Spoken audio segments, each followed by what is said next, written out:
Good morning students.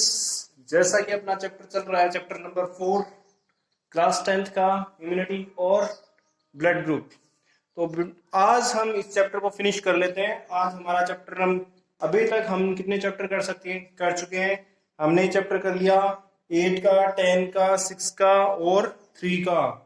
ठीक है, और ये 4th चैप्टर चल रहा है, यानी टोटल नंबर चैप्टर हो जाएंगे आज हमारे 5। ठीक है, तो चलिए देखते हैं, स्टार्ट करते हैं। आज का मैटर क्या है, आज क्या पढ़ने वाले अपन। Significance of a blood group, heredity. मतलब जैसे कि हमने मेंडल वाले में पढ़ा था कि हेरिडिटी क्या होता है, वैसे ही उसी बेसिस पे हमने यहाँ ब्लड ग्रुप को क्लासिफाई किया है।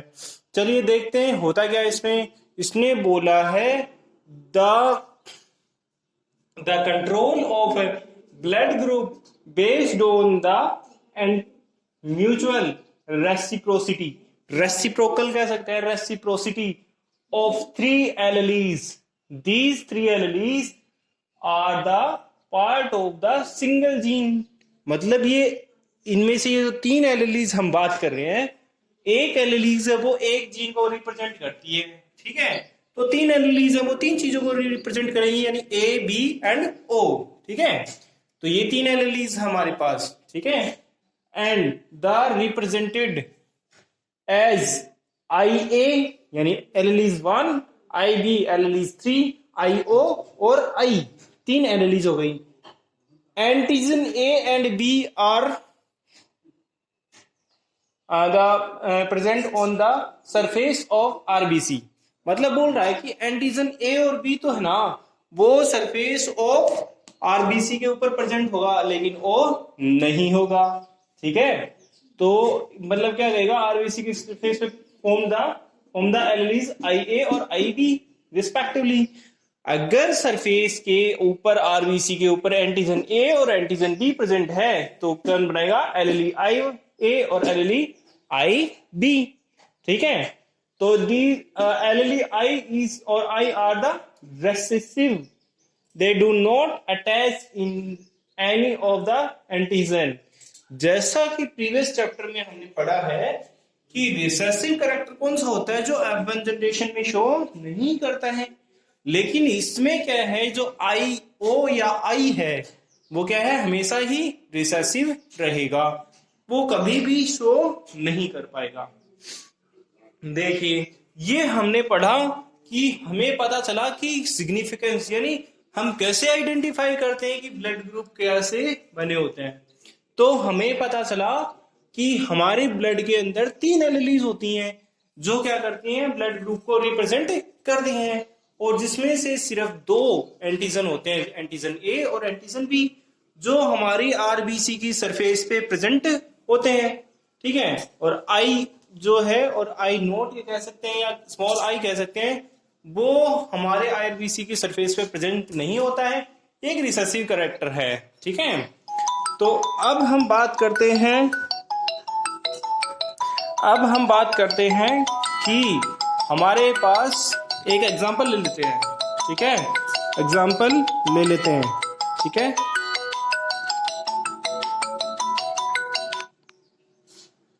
एग्जाम्पल क्या है वो देखते हैं। ठीक है, एग्जाम्पल हमारे पास है कि मान लो एक चाइल्ड है जिसका ब्लड ग्रुप क्या है, बी है।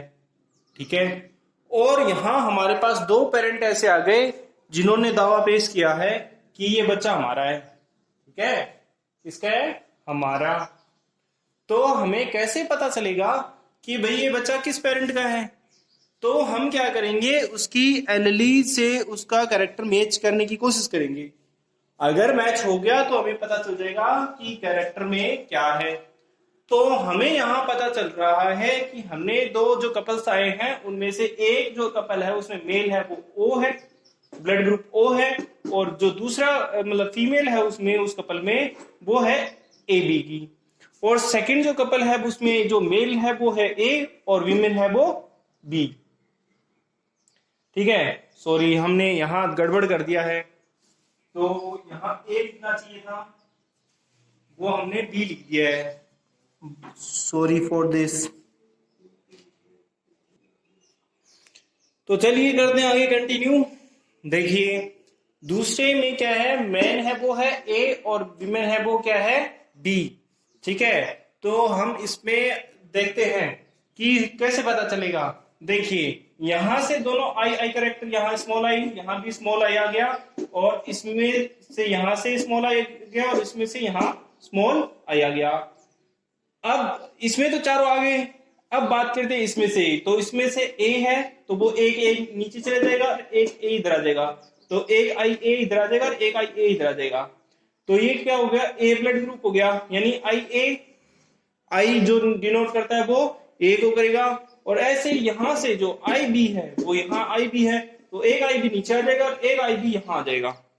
तो यहां हमारे पास क्या पता चल रहा है कि यहां हमारे पास दो ब्लड ग्रुप बन रहे हैं, या तो ए या बी, या ए या बी। तो हमें जो है वो पता चल गया कि हमारे पास जो पहली जो कपल है उसके ब्लड से सिर्फ जो स्टूडेंट्स या जो चाइल्ड पैदा होंगे उससे हमें ये पता चलता है कि सिर्फ दो ही ब्लड ग्रुप उनसे बन सकते हैं, या तो ए ब्लड ग्रुप बनेगा या बी ब्लड ग्रुप बनेगा। यू रिमेम्बर इट, ठीक है। ओके चलिए आगे देखते हैं सेकंड कपल की बात। तो देखिए हमारे पास जो मेल है वो क्या है ए, और फीमेल क्या है बी ब्लड ग्रुप है। ठीक है, तो देखिए यहां से आई ए है वो यहाँ एक आई नीचे आई ए है वो इधर आ जाएगा, और एक आई ए इधर आ जाएगा।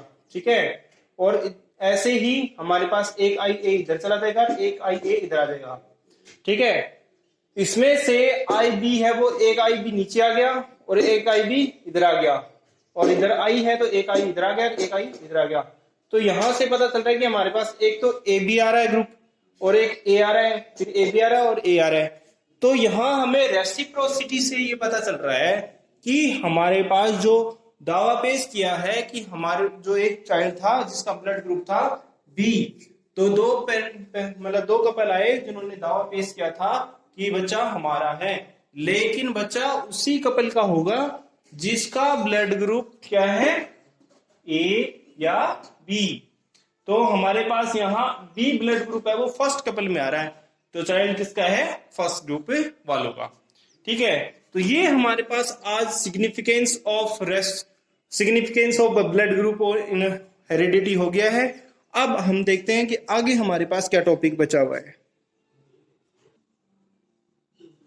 तो चलिए आज अब हमारे पास इस चैप्टर के आज के लास्ट 3 टॉपिक बचे हुए हैं, वो डिस्कस कर लेते हैं फटाफट। पहला हमारे पास organ donation and body donation. Next है importance of organ donation and body donation. Why can do organ and body donation. ठीक है, तो हम इस सब के बारे में व्हाई की जगह हु करना है, सॉरी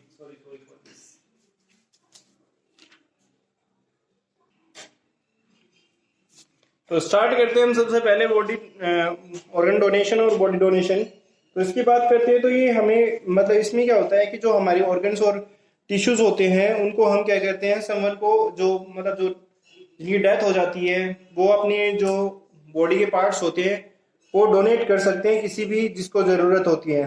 ठीक है, एक जो अकेला इंसान है वो अपनी बॉडी के मतलब अगर बॉडी डोनेट करता है तो लगभग वो 50 लोगों की जो नीड है, मतलब उसकी किसी को पैर नहीं है, किसी को हाथ नहीं है, किसी को लंग्स नहीं है या किडनी नहीं है, बहुत सारी चीजें 50% की रिक्वायरमेंट पूरा कर सकता है एक ही अकेला इंसान। देखिए इसमें कुछ समझाने वाला तो टॉपिक है नहीं, सिर्फ आपको मैं बता सकता हूँ कि इसमें होता क्या है। तो हम बात कर रहे हैं ऑर्गन डोनेशन और बॉडी डोनेशन की। तो इसमें बताया है कि वो इंसान जो कि मतलब जिनकी डेथ हो गई है वो क्या करता है, डेथ से पहले अपनी बॉडी को क्या कर सकता है, डोनेट कर सकता है। ठीक है, तो इसमें बताया है कि जो भी किसी के हाथ पैर कट जाते हैं, ठीक है, या कुछ और प्रॉब्लम आ जाती है, किडनी खराब हो गई, लंग्स खराब हो गई या कुछ भी, तो वो सब है ऐसा हो जाए तो उसको क्या करते हैं, बॉडी से निकालना पड़ता है, रिमूव करना पड़ता है। तो अब क्या है, अगर उसकी बॉडी में से वो पार्ट निकाल दिया तो उसकी बॉडी में मान लो एक तरह से एक डिफिशियंसी हो गई या एक वो डिफिशिएंट पर्सन हो गया, तो उसकी बॉडी में जो डिफिशियंसी है उसको पूरा करने के लिए क्या है, ऑर्गन की जरूरत पड़ेगी। अब ऑर्गन लाए कहाँ से, ठीक है, तो ऑर्गन लाने के लिए अब बस ये मतलब फर्स्ट वाला जो टॉपिक है वो यहीं तक अपना। फिर आता है importance of organ donation and body donation. तो उसके अंदर अपन बात करते हैं कि अगर मान लो ये हमारे पास पता है कि हम हर चीज बना सकते हैं, लेकिन हम सिंथेटिक जो है पार्ट्स बॉडी के नहीं बना सकते, वो ज्यादा यूजफुल नहीं होंगे। तो हमें क्या करना पड़ता है कि हमारी जैसे किसी की डेथ हो जाए तो वो अपनी बॉडी डोनेट कर दे, ताकि किसी को मतलब किसी को भी जरूरत हो तो वो अपनी बॉडी के जो भी रिक्वायरमेंट्स है वो उसको फुलफिल कर सकता है, ठीक है, और उसको ट्रांसप्लांट कर सकते हैं, ठीक है। इसीलिए जो है भारत मतलब पूरे विश्व भर में 13 अगस्त को क्या है ऑर्गन डोनेशन या बॉडी ऑर्गन डोनेशन डे बनाया जाता है, ठीक है। तो आपको याद रखना है ये सब। और लास्ट है who can donate the body. भाई ये जरूरी नहीं है कि किसी भी इंसान, ये मतलब लास्ट टॉपिक हमारा कि कोई इंसान का धर्म, कास्ट या मतलब देश, ये कोई मैटर नहीं करता है, ठीक है। मैटर ये करता है कि वो इंसान अपनी बॉडी डोनेट करना चाहता है या नहीं। तो मतलब क्या है कि पहले वो एक तरह से फॉर्म फिल करना पड़ता है उनको डेथ से पहले कि मैं जब भी मेरी डेथ होगी तो मेरी बॉडी है वो मैं डोनेट करता हूँ। तो सरकार है वो उसकी बॉडी का पूरा ख्याल रखती है जब तक उसकी डेथ होती है, मतलब कोई इंजरी या कुछ भी हो जाती है तो वो उसको मतलब उसका पे भी करते हैं, उसको रिकवरी के लिए जो भी फाइनेंस की जरूरत होती है वो सारा पे करते हैं, और उसको हेल्दी रखने की हर संभव कोशिश की जाती है आफ्टर द डेथ। मतलब जिसको भी जो मतलब जिसका भी रिलेटिव है या जो भी है उसको वो बॉडी रिसीव करनी होती है। आफ्टर दैट जो है गवर्नमेंट की जो भी ऑर्गेनाइजेशन जहाँ उन्होंने मतलब वो अपना फॉर्म जमा किया है या जो नियरेस्ट हॉस्पिटल है गवर्नमेंट, वो उस बॉडी को रिसीव करते हैं, और जिनको भी ज़रूरत होती है बॉडी ऑर्गन्स की उनको वो उस बॉडी से ऑर्गन जो है निकाल करके और उसको ट्रांसप्लांट कर देते हैं। अगर इंपॉर्टेंस ऑफ बॉडी ऑर्गन और डोनेशन में बात करते हैं तो एक छोटी सी बात ये भी है कि भाई जो है बॉडी डोनेशन वो इसलिए भी इम्पोर्टेंट है कि मेडिकल में जो है जितने भी एक्सपेरिमेंट्स होते हैं तो वो क्या है, वो अगर किसी ने बॉडी डोनेट की हो तो कोई मान लो उसको सीरियस डिजीज है तो उसको आइडेंटिफाई करके उससे बहुत सारे उसके ट्रीटमेंट लिए जा सकते हैं, ठीक है। और अगर उसकी बॉडी ज़्यादा हेल्दी है तो हो सकता है कि उसकी बॉडी के ज़्यादा से ज़्यादा पार्ट उसमें काम आ सके। तो ये हमारा चैप्टर आज का इतना ही है, और आप लोग क्या करेंगे इस चैप्टर को कंप्लीट करेंगे, इसके क्वेश्चन आंसर्स करेंगे, और नोट्स जो भी अवेलेबल हों मतलब मैं लिखवा रहा हूँ वो आप लिखेंगे और आप काम कंप्लीट करते रहेंगे। तो मेरी तरफ से आज मैंने 5 चैप्टर कंप्लीट कर दिए हैं। टोटल हमारे 20 चैप्टर हैं, 5 चैप्टर खत्म हो गए हैं और 15 चैप्टर और बचे हुए हैं। आने वाले दिनों में मैं लगभग अभी मैं ये कोशिश करूंगा कि 2 लेक्चर में एक चैप्टर अपना फिनिश होगा। तो आप लोग ध्यान रखिएगा क्योंकि अगर आपने डिले किया तो काम ज़्यादा हो जाएगा। तो ओके, अपना काम करते रहिए और टाइम टू टाइम मुझे नोट्स सेंड करते रहिए। मेरी तरफ से ये चैप्टर कंप्लीट हो गया। अगर आपको कोई डाउट है तो आप मुझे सेंड कर मतलब पर्सनली कॉल करके या व्हाट्सएप पे भी पूछ सकते हैं। Okay, have a nice day everyone.